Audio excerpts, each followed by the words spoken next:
Numa pequena cidade do interior, havia uma loja de bairro, chamada Comercial Bom Preço. Ela era conhecida pela simpatia de sua dona, Dona Marli, e pela honestidade no atendimento. Numa tarde chuvosa, um senhor idoso entrou, visivelmente abatido e com roupas surradas. Ele hesitou entre pegar arroz ou sabão. Dava para ver que não conseguiria levar os dois. Marli se aproximou e perguntou com doçura: "O senhor precisa de alguma ajuda?" Ele respondeu apenas com um sorriso tímido e mostrou uma carteira militar envelhecida. "Sou veterano da missão no Haiti, mas agora só quero poder comer." Marli não pensou duas vezes e encheu uma sacola com tudo o que ele precisava, menos e mais um pouco. A atitude de Marli não passou despercebida pelos clientes presentes. Alguns se emocionaram, outros tiraram fotos discretas, e uma moça gravou a cena. Ela ajudou o senhor até a porta, enquanto dizia: "Aqui, quem serviu a pátria nunca passa fome." O veterano saiu com passos lentos, mas com dignidade recuperada. No caixa, Marli escreveu com caneta azul: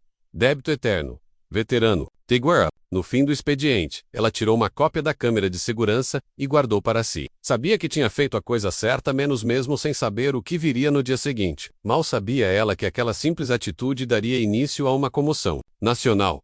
Durante a noite, a moça que gravou o vídeo publicou as imagens nas redes sociais. Ela escreveu: "Hoje vi um gesto que o Brasil precisava ver." Em menos de 12 horas, o vídeo ultrapassou 100 mil visualizações. Pessoas de todo o país comentavam emocionadas: "Ainda existe humanidade." Veteranos e familiares começaram a compartilhar a postagem com mensagens de gratidão. A loja, que até então vivia de clientela local, foi marcada por perfis militares de vários estados. Dona Marli só soube disso quando um caminhão da aeronáutica parou em frente à loja, e dela desceu um sargento uniformizado, com expressão séria e uma caixa nas mãos. O sargento entrou, olhou ao redor e foi direto até o balcão. Estendeu a caixa, que trazia em seu interior uma bandeira do Brasil dobrada com honras. Firme, disse: "Este é um presente do comando." A senhora honrou a pátria com seu gesto. Clientes se levantaram em silêncio, enquanto Marli recebia o símbolo emocionada. Ela respondeu com os olhos marejados: "Não fiz por honra, fiz por respeito." O militar fez continência, pediu licença e se retirou como chegou, em silêncio. Ao sair, outros 2 veículos militares estacionaram ao lado do caminhão da aeronáutica. A cidade inteira começou a perceber que algo fora do comum estava acontecendo. A notícia tomou proporções ainda maiores, quando um canal nacional de TV replicou a história. Marli foi chamada de a Senhora do Respeito na legenda da reportagem. Veteranos começaram a chegar de cidades vizinhas, só para conhecer a loja. Alguns pediam para deixar suas medalhas ali, outros apenas agradeciam e iam embora. Ela começou a guardar tudo com carinho, criando um canto especial, o Espaço da Gratidão. Entre prateleiras de arroz e sabão, estavam fotos antigas, insígnias e cartas escritas à mão. A loja virou um lugar onde a história do Brasil era lembrada de verdade. E Marli passou a ser mais que comerciante, virou guardiã da memória. No segundo dia após o gesto, uma movimentação surpreendente aconteceu. 4 caminhões militares chegaram e estacionaram, bloqueando toda a frente da loja. Homens e mulheres fardados desceram em formação, chamando a atenção de todo o bairro. O major leu em voz alta uma carta assinada pelo comando do Exército Brasileiro. "Reconhecemos o gesto de honra e acolhimento da cidadã Marli Pereira. Sua ação representa o que há de mais digno no civismo brasileiro." Ao terminar, todos os soldados bateram continências simultaneamente. Os vizinhos aplaudiram, emocionados, com lágrimas nos olhos e orgulho no peito. Marli, por sua vez, continuava sem entender como uma sacola de alimentos podia causar tudo aquilo. Com o apoio do Exército, a loja passou a receber cestas especiais, destinadas a veteranos. Militares ajudavam na entrega, e Marli criou fichas para registrar cada visitante. Ela não cobrava nada menos, dizia que a farda já era pagamento suficiente. Passou a conhecer histórias que os livros de história jamais contaram. Um ex-combatente da Segunda Guerra contou como perdeu metade do pelotão em Monte Castelo. Outro, das missões da ONU, lembrou do frio no Timor-Leste e do silêncio ao voltar. A loja virou refúgio para esses homens e mulheres que carregavam o peso do passado. E Marli escutava cada um com um café e o coração aberto. Grupos de escoteiros passaram a visitar a loja para aprender sobre civismo. Professores levavam alunos para ouvir histórias contadas pelos próprios veteranos. O pequeno estabelecimento foi reconhecido como espaço de valorização histórica. Uma faixa do Exército foi instalada acima do balcão.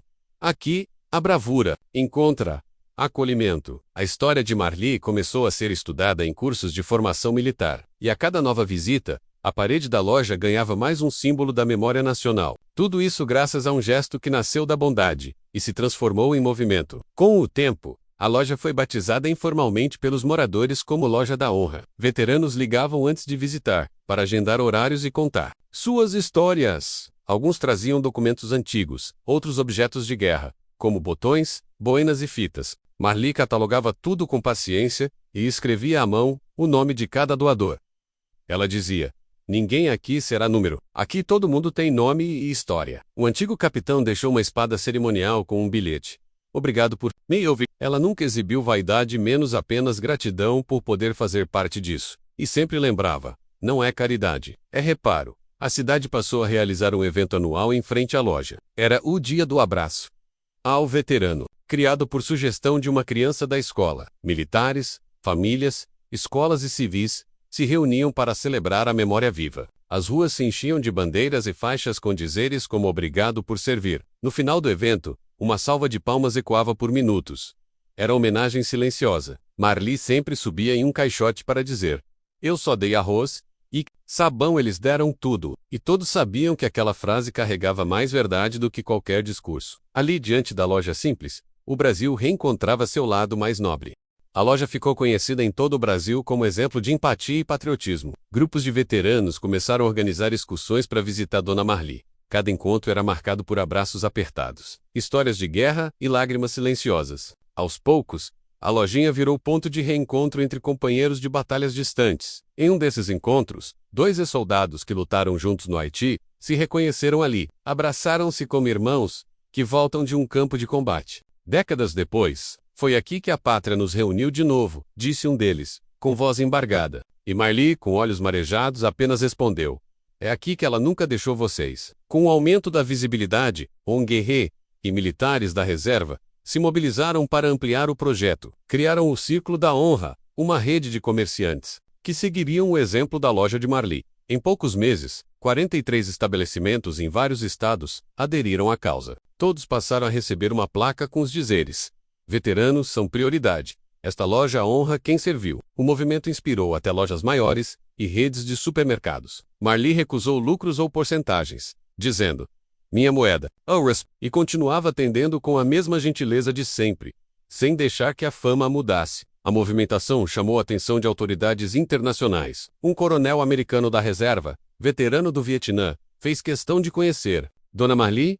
Chegou discretamente, acompanhado de tradutor e fardado com boina azul. Ao entrar na loja, fez continência e disse: "O mundo precisa de mais lugares como este." Ele entregou a ela um broche de honra do exército norte-americano.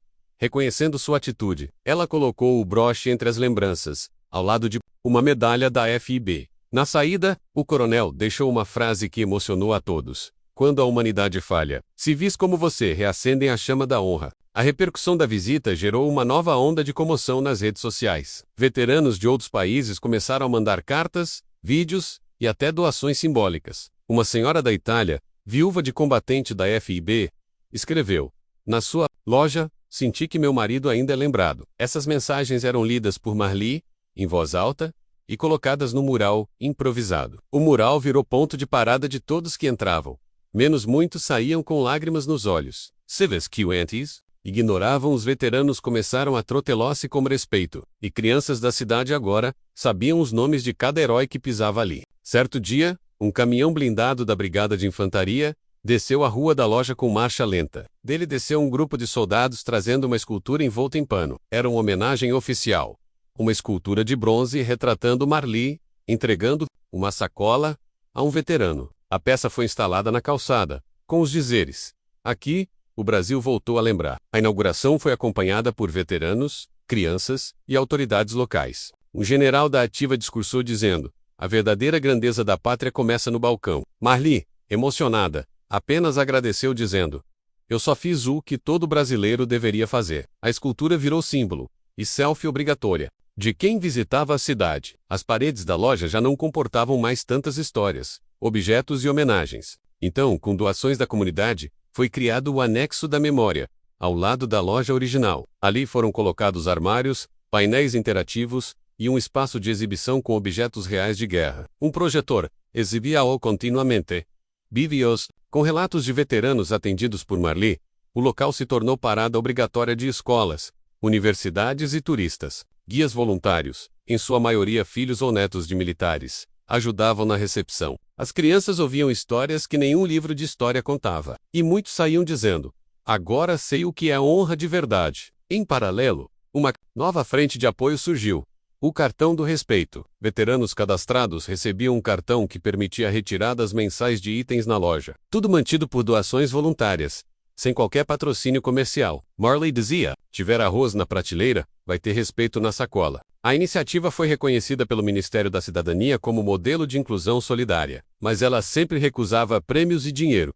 "Minha conta é com a consciência." E cada novo nome no cadastro era tratado com sorriso e, escuta, a fila ali não era de pedidos, era de reconexão com o país. Num fim de tarde, um jovem entrou na loja em silêncio, com farda da Força Aérea. Pediu para falar com Marli e entregou uma carta amassada nas mãos dela. Era do pai dele, um veterano que havia sido ajudado meses antes e que falecera. Na carta o pai dizia: "Você devolveu ao meu filho o orgulho do sobrenome que carrego." Marli abraçou o rapaz, que chorava como uma criança mesmo vestindo farda. Ela apenas disse: "Você nunca estará sozinho menos aqui. Seu pai é eterno." E o rapaz saiu com uma cesta e o peito mais cheio do que as mãos. Ali, a honra não tinha fim, tinha continuidade. O nome de Marli começou a ser mencionado em eventos oficiais do Exército Brasileiro. Discursos de oficiais usavam sua história como exemplo de civismo real e popular. Ela foi convidada para ir ao Palácio do Planalto, receber uma condecoração, mas recusou, dizendo: "Minha condecoração está na parede, assinada por cada veterano que passou aqui." O governo entendeu e mandou representantes até a loja para homenageá-la ali mesmo. Marli recebeu a Medalha do Pacificador, uma das mais altas condecorações do país. Ela a colocou na parede, entre as medalhas deixadas por ex-combatentes, e disse: "Agora estou na companhia de verdadeiros heróis." No aniversário da loja, algo grandioso foi preparado, sem que ela soubesse. Caminhões militares de diversas regiões chegaram pela madrugada. Veteranos marcharam em formação até a loja, com flores nas mãos e lágrimas nos olhos. No meio da rua, formaram um grande círculo ao redor da entrada do comércio. Um coronel fez o último pronunciamento da manhã. Se o Brasil tivesse 1000 Marlis, nenhum veterano estaria esquecido. Ela saiu da loja e foi aplaudida como uma general de almas. E ali, em frente à sua loja simples, uma pátria inteira voltou a lembrar quem são seus verdadeiros heróis.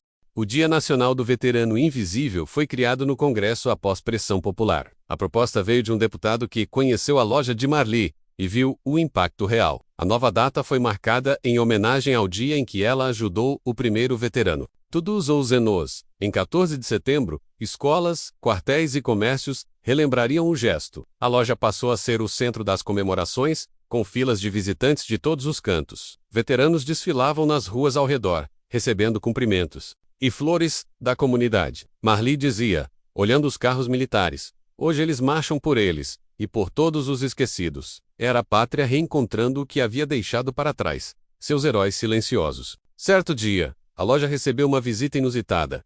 Uma jovem, com olhar tímido, entrou e pediu para trabalhar. Ela era neta de um ex-combatente da FMB que havia sido ajudado anos antes. Disse: "Quero servir como ele serviu, mas do meu jeito." Atendendo, ouvindo, cuidando. Marli a acolheu como uma filha, e aos poucos passou a treiná-la em cada detalhe. Ensinou a reconhecer o olhar de quem carrega uma história nas costas. Disse: "Quem chega calado, traz o grito por dentro. E a gente escuta com os olhos." A jovem aprendeu, e com o tempo, tornou-se a responsável pelo projeto, ao lado da fundadora. A semente da continuidade estava plantada com força e amor. A pequena loja começou a expandir, mas sem se tornar uma rede. Cada nova unidade aberta era gerida por voluntários, seguindo os princípios de Marli: respeito acima do lucro, escuta acima da pressa, acolhimento acima de estatísticas. A estrutura crescia, mas a essência seguia intacta. Cada nova loja da honra recebia uma réplica da placa original com o lema: "Veteranos são prioridade, e sempre serão." Marli dizia: "Não quero um império de lojas, quero um exército de memória." E assim, o que era pequeno se transformou em missão nacional. As novas gerações foram se envolvendo com o projeto. Jovens escoteiros viraram monitores voluntários, nas unidades espalhadas pelo país. Cursos e oficinas ensinavam sobre as guerras, as missões de paz e o silêncio após os tiros. Histórias reais eram contadas em rodas de conversa no fundo das lojas. Lá, não se falava só de guerra menos, mas de vida, superação e gratidão. Um garoto de 10 anos, ao ouvir o relato de um veterano, disse: "Quando eu crescer, quero ser lembrado como ele." E todos entenderam. Ali, o Brasil estava sendo reconstruído pela memória. Marli foi convidada para dar palestras, mas recusava com frequência. Preferia ficar no balcão, com suas prateleiras modestas e café quente para os visitantes. E aqui que minha voz tem mais força.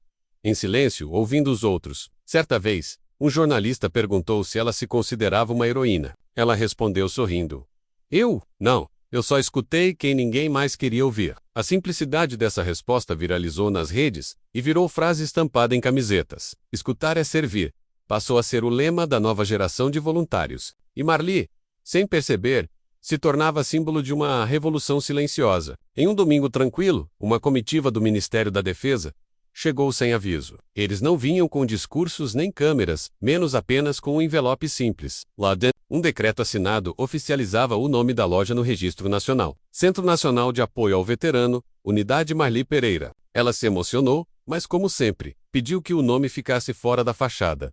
"Meu nome está na memória deles. E é lá que quero ficar." A placa ficou dentro, pendurada entre as boinas e medalhas dos veteranos. Ali, cada visitante podia ler e saber de onde veio tudo aquilo. O tempo passou, e Marli, já com mais idade, seguia firme no propósito. Mas em uma tarde de outono, ela sentiu que era hora de descansar. Chamou sua neta, aquela mesma jovem que começara como funcionária, e entregou a chave. Disse: "Cuide deles como você cuida do seu coração. Eles merecem." Ela não voltou no dia seguinte, e todos entenderam o que havia acontecido. Veteranos, voluntários e moradores se reuniram em frente à loja em silêncio. Cercaram o local, com flores e fardas antigas, como quem protege um posto sagrado. E ali, formaram o maior corredor de honra que aquela cidade já viu. No velório de Marli, militares de todo o Brasil fizeram questão de comparecer. Cada um trouxe uma lembrança pessoal, uma carta, uma boina, uma história. O caixão foi coberto com uma bandeira nacional e cercado por guardas de honra. Nenhum político discursou. Só veteranos, em relatos breves e comoventes. Um deles disse: "Marli não usou farda, mas nos deu abrigo. E isso é mais do que muita guerra." A multidão permaneceu em silêncio por minutos, como num luto coletivo pela memória. E ao final, todos repetiram em uníssono: "Missão cumprida." Ela partiu como viveu. Discreta, honrada, eterna. O legado não parou ali. As lojas da honra seguiram em operação, com a neta de Marli à frente da sede original. A fórmula de novos voluntários incluía agora um módulo chamado Ouvindo como Marli. Veteranos continuavam a chegar, contando histórias que não tinham onde ser ditas. Cada loja ganhou uma parede com a imagem dela e a frase: "Seja a mão que escuta e o ouvido que abraça." Turistas, militares e civis visitavam não apenas para comprar, mas para sentir. E a história dela passou a ser contada nos quartéis como exemplo de heroísmo civil. Hoje, se você passar pela cidade e encontrar uma loja simples, com bandeira do Brasil na entrada, pode ter certeza, ali nasceu uma das maiores homenagens silenciosas que o país já viu. Marli partiu, mas sua história continua viva a cada cesta, a cada escuta, a cada abraço. Veteranos encontram nessas lojas mais que mantimentos, encontram dignidade restaurada. E o Brasil reencontra, aos poucos, aquilo que nunca deveria ter esquecido: que honra não se exige, se reconhece. E se você também acredita nisso, inscreva-se no canal. Aqui os heróis calados finalmente têm voz.